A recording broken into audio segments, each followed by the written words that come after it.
Hey, welcome back to my channel.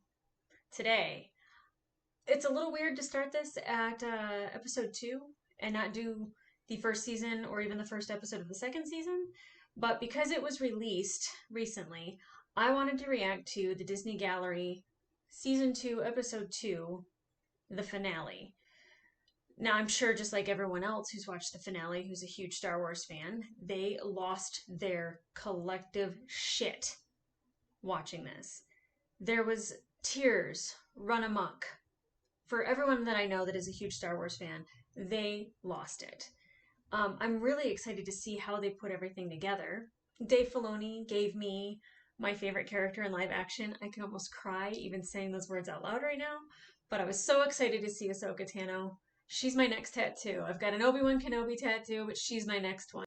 And no, you can't see it. I have been a lifelong Star Wars fan, obviously, from this painting. I've got an Obi-Wan Kenobi painting. I've got a Yoda over there. I've met Billy D. Williams. I decorated my entire downstairs based off of a painting of Boba Fett. I have, the Star Wars rugs from Ruggable. Like, I love Star Wars. But more so, The Mandalorian ignited that fire that most Star Wars fans were feeling a little without. The sequel movies they were great. They were fine. I liked them. I didn't hate them as much as a lot of people did. I can still watch it and feel like a kid again. That's fine. It doesn't have to age with me. And I really love the finale of season 2, and Peyton Reed did an amazing job, and I'm really excited to see how it all came together. So let's get into it. And people's relationship, especially people who grew up with it from a young age, feel a lot of connection to it. I think the one consistent thing I'm feeling is that people care deeply that it's being handled correctly. Yes. And that it's being handled respectfully. It meant so much to them, and they want to see it continue into the future and feel like it's all connected with consistency.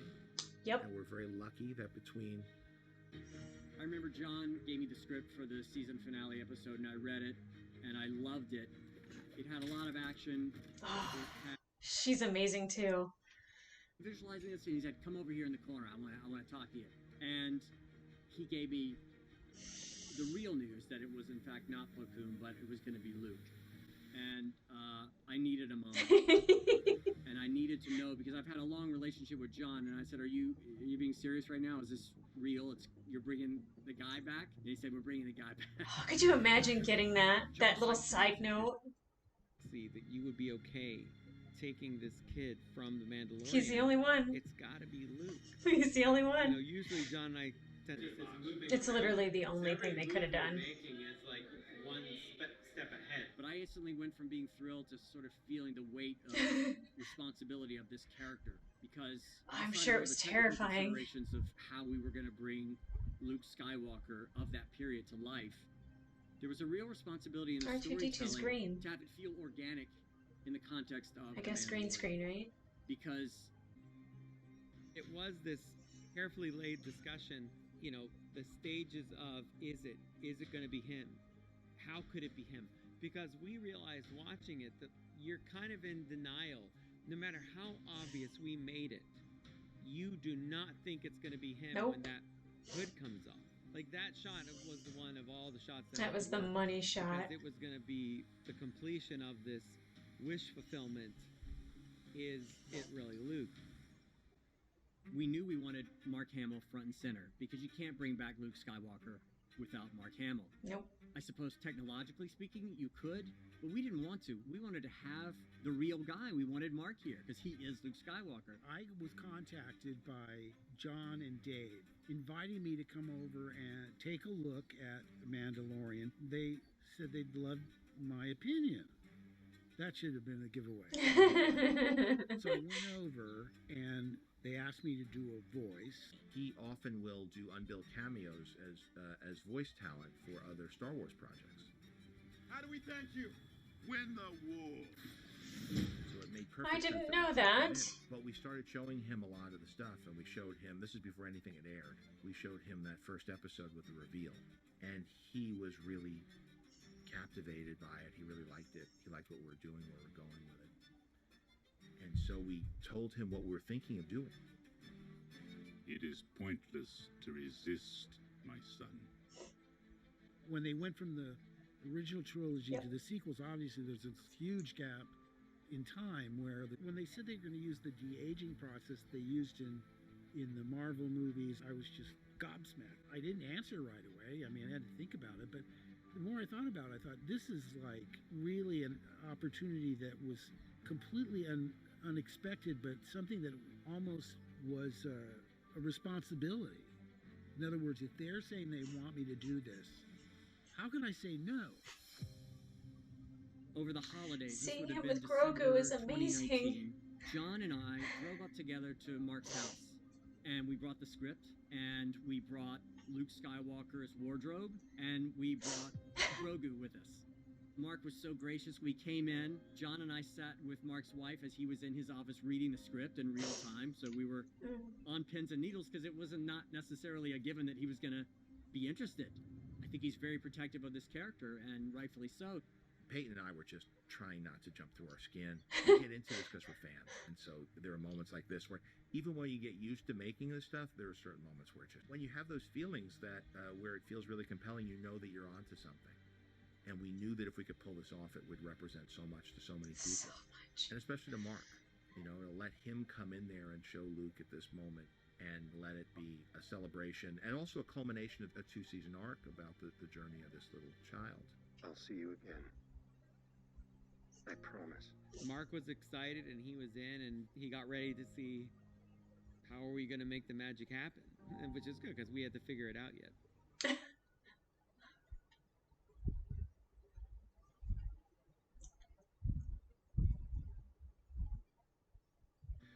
And the expectation is that the polish level will be as high as what we're doing on the features. You can't fail in Star Wars. You just can't. With the very room, I'm serious. We locked him in a room for privacy and secrecy reasons, and he just sat at his machine, landed, and just like doing this literally all day long. And he's got like a command. The talent, the absolute talent. Fake tests over and over and over and over. You have to have a lot of trust in all the technicians that they're going to make you look all right. With where deepfake technology was at that point, it was for a different role. That had to be so nuts. He was a great partner in that. Oh man. But no Sebastian Stan, huh? He'd watch me do the scenes, I watched him do the scenes, so we tried to match each other. I would look at the monitor, and of course the image is small, but I thought, oh my gosh, he looks more like me than me. It was just uncanny. In the egg, and use both of them to achieve the final result.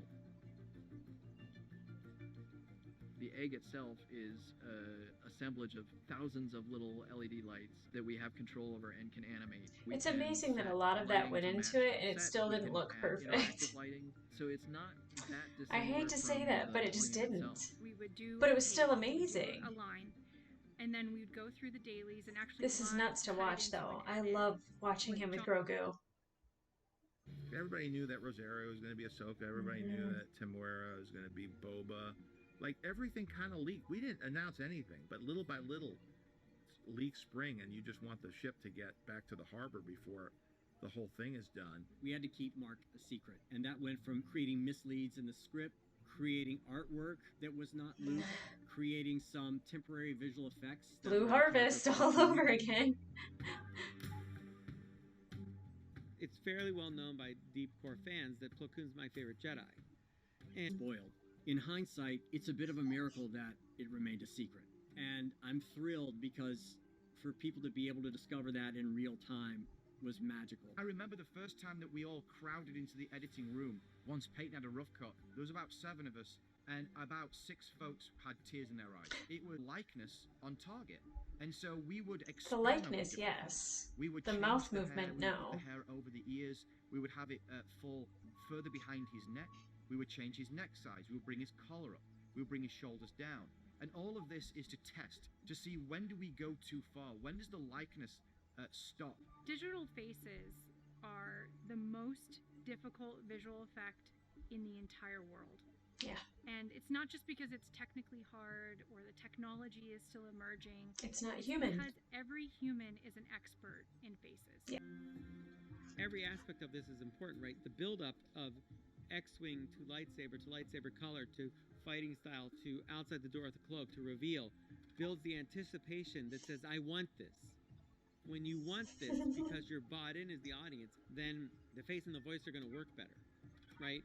And suddenly you have this fusion moment where the wish fulfillment meets the expectation of the story, what it's telling, and it's just ballistic and it all happens. But if any one of those things fails, it's going to derail the rest of it. It's from the original trilogy.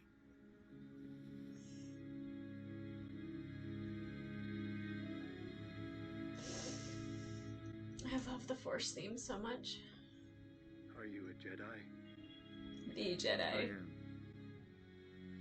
Everything up to that point had been original music by Ludwig, and that's the first time you could hear any John Williams music. And that also, let's never underestimate the importance of John Williams. Ever. Because that's part of what makes Star Wars Star Wars. And so for us to not use any of those themes for any of the show and then to use it at this point, it's saving a very powerful tool that I think all of those things help sell the visual effect. He doesn't want to go with you. His voice, the young Luke Skywalker voice, is completely synthesized using an application called Respeecher. It's a neural network, basically, you feed brain and talk to him. You don't ever imagine that. And it's a huge responsibility to put that character next to those characters. If we bring Luke in, you get R2. And John was like, R2. That was always my favorite character when I was little. Oh my God, did I want... They didn't have even have toys of it or anything. They had the little figures. If I could have like a radio control one like they have now, I mean, I would have lost my mind. You know that you see someone's inner child. And I saw in John, I saw in him that young person that first saw Star Wars. It was right there in front of me when I mentioned R2. And so I immediately did a sketch of R2 talking to Grogu. And I was like, the moment... And I was fine, and then R2-D2 rolled on. And I just had a moment where R2-D2 was there, and that's when I broke down. We all had that moment. I didn't understand why. It felt silly, but I started tearing up. And I just was like, let me remember this moment. And even now, I'm sort of moved by it. I don't understand why. I really don't. I don't understand why. Because he's part of you. But it just shows you how deep that stuff goes and what it touches from your childhood and how you felt then. For a generation of kids now, Grogu represents something that R2 represented to me, that Yoda represented to me. It's a magic, special character that, we take very good care of, I hope.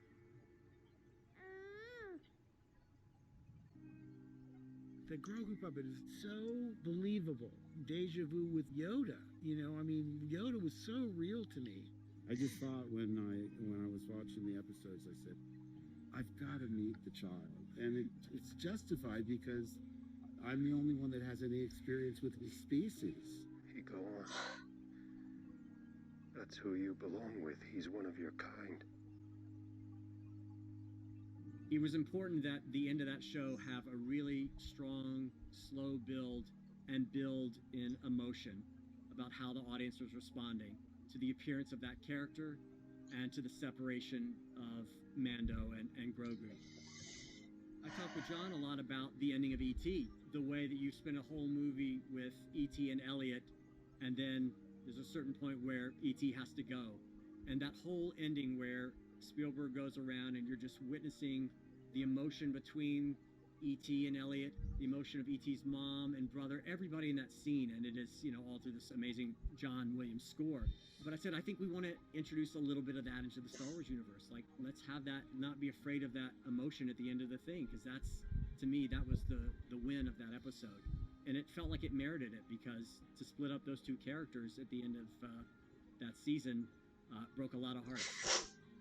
Oh, still hurts. All right, pal. It's time to go.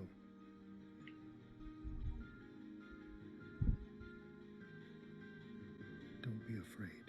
To see the reactions, that was a high point of my whole career. That was definitely on those moments you could count on one hand of what makes you grateful that you're doing what you're doing. And to hear Peyton react and Dave react, and especially Mark, when Mark was seeing the stuff. And we live in an interesting time. We live in a time when people make their feelings known. And if you choose to, you could dip into that river of information. That's why we're all here right now, right? John sent me links to reaction videos, which were just, because I don't get to see these things in the audience. To see grown men cry and just the people screaming their heads off. I mean, it was really, really thrilling for me to see them enjoying it so much. I just have a deep gratitude to their enthusiasm over the years. I never expected that, and it's just been something that I really cherish. He's so special. Okay, so I really appreciate that they put out these things like the gallery so we can see the making of. I really love watching making of videos.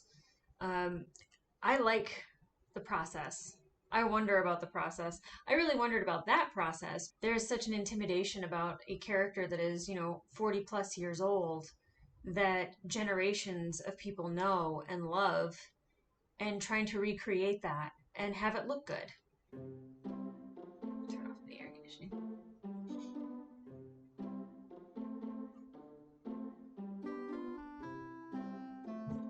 I gotta wait for my air conditioning to turn off. It's blowing right on the microphone. It's fine. It's only 106 degrees in Vegas right now.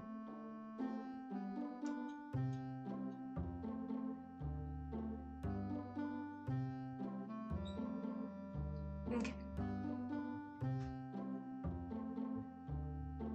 And now there's a car outside playing its bass really heftily. And my garage door is opening. Damn it.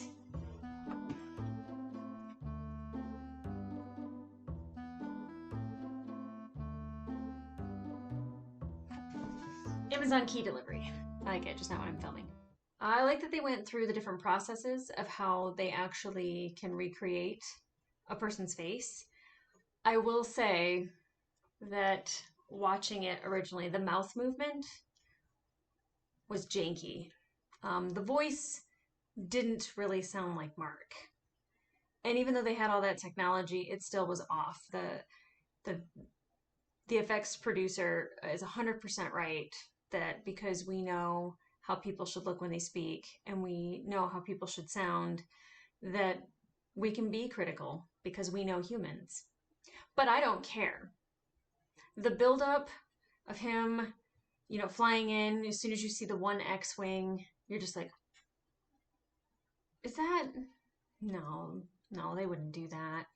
And then you see the shadow or the silhouette walking down the hallway and the cloak, and you're like, oh, it might be. And then you see him fighting with a lightsaber, so you're like, okay, 100% that's a Jedi. And I only know one Jedi that has an X-Wing. And you're like, okay, well, just let's hold on, let's wait. And then you see the green lightsaber. And that's when everybody collectively lost their shit. And then you see the gloved hand holding the lightsaber. And you get all that buildup of like going, oh my God, it's Luke. Oh my God, it's Luke. Oh my God, it's Luke. And then he gets his Rogue One hallway fight scene. And I remember just thinking, this is the Luke that everybody's wanted to see. Just like when we see Boba Fett in earlier episodes of season 2, that is the Boba Fett that everybody had been waiting to see. Just the action, how he fights, just the force choke, or force crush, I guess, is all amazing. And then the door opens, the fog clears, have the green lightsaber, and then boom, Luke. The buildup of that was so emotional that you kind of forget you're going to have to say goodbye to Grogu. And that's a whole different level of emotion because you're letting go of something that you fell in love with. And that relationship that he has with Mando. The emotional buildup to all of that was just peak TV.